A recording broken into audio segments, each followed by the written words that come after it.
Assalamualaikum warahmatullahi wabarakatuh. Perkenalkan, nama saya Fadel Muhammad Rinaldi, biasa dipanggil Fadel. Saya merupakan alumni dari Universitas Lampung Mangkurat, jurusan akuntansi. Saya berdomisili di Kota Banjarmasin dan saat ini usia saya 23 tahun.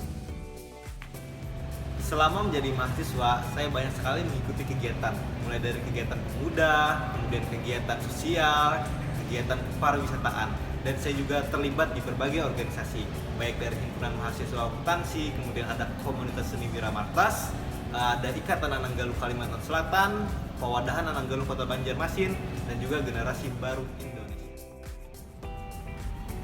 Selama berorganisasi ataupun berkegiatan, banyak pengalaman dan pencapaian yang telah saya raih. Dan apabila ditanya what is the biggest achievement in my life, maka saya akan menjawab, menjadi seorang Nanang Kalimantan Selatan merupakan pencapaian terbesar dan terbaik dalam hidup saya. Mengapa demikian? Karena ada beberapa alasan yang mendasarinya. Yang pertama, menjadi seorang Nanang Kalimantan Selatan ataupun Galuh Kalimantan Selatan itu melalui proses yang begitu panjang, mulai dari seleksi di antara kabupaten ataupun kota masing-masing, kemudian terpilihlah beberapa perwakilan dari kota dan kabupaten, kemudian ditanding lagi atau dikompetisikan lagi di tingkat provinsi, dan melalui berbagai seleksi, mulai dari seleksi administrasi, wawancara, kemudian ada seleksi pengetahuan, kemudian dari attitude, behavior, dan sebagainya. Selama karantina pun kita dilatih dan dikasih pembekalan mengenai bagaimana kita bersikap, bagaimana kita berkomunikasi, dan bagaimana kita membaca situasi di depan orang banyak, di depan orang penting, dan attitude lah yang paling diutamakan pada saat ini.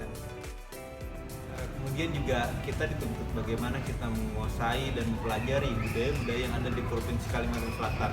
Karena ada bagian dari rundown acara, di situ kita harus menunjukkan salah satu kebudayaan yang ada di Provinsi Kalimantan Selatan dan dihadiri oleh ratusan bahkan ribuan orang yang menonton pertunjukan pada saat itu.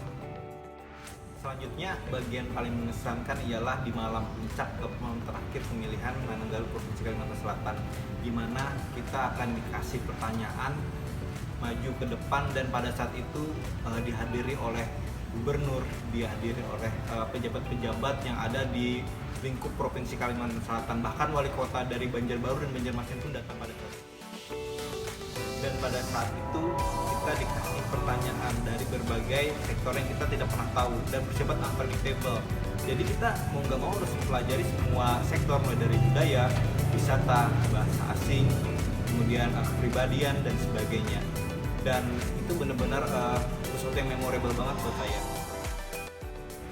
Selanjutnya, setelah memenangkan Nanang Kalimantan Selatan tahun 2019 itu, saya mendapatkan banyak sekali manfaat dan dampak positif bagi diri saya.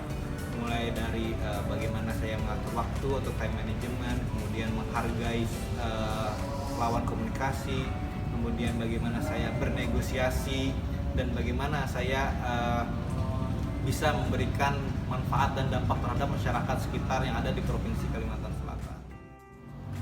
Selain itu, pengalaman tersebut memberikan saya peningkatan terhadap kualitas, inovasi, dan kreativitas saya.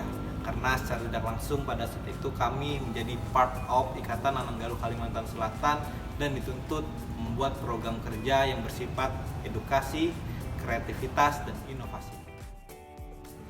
Dan hal-hal lain yang saya dapatkan setelah pemilihan Ananggaluh Kalimantan Selatan pada saat itu ialah saya mendapatkan relasi yang cukup baik.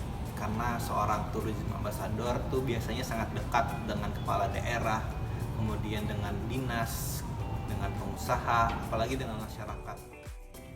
Terakhir dari saya ialah pariwisata merupakan salah satu sektor yang memiliki prospek yang cerah di masa depan. Kenapa? Karena pariwisata merupakan sektor yang tidak pernah mati selagi masih ada masyarakat, masih ada alam, masih ada budaya, dan masih ada kesadaran terhadap pentingnya kebudayaan dan pariwisata, maka pariwisata tidak akan pernah mati. Dan pariwisata memberikan impact yang begitu besar, mulai dari lapisan masyarakat paling bawah hingga lapisan masyarakat paling atas. Dan pariwisata menjadi bisnis yang bisa dikembangkan di masa depan. Terima kasih. Assalamualaikum warahmatullahi wabarakatuh.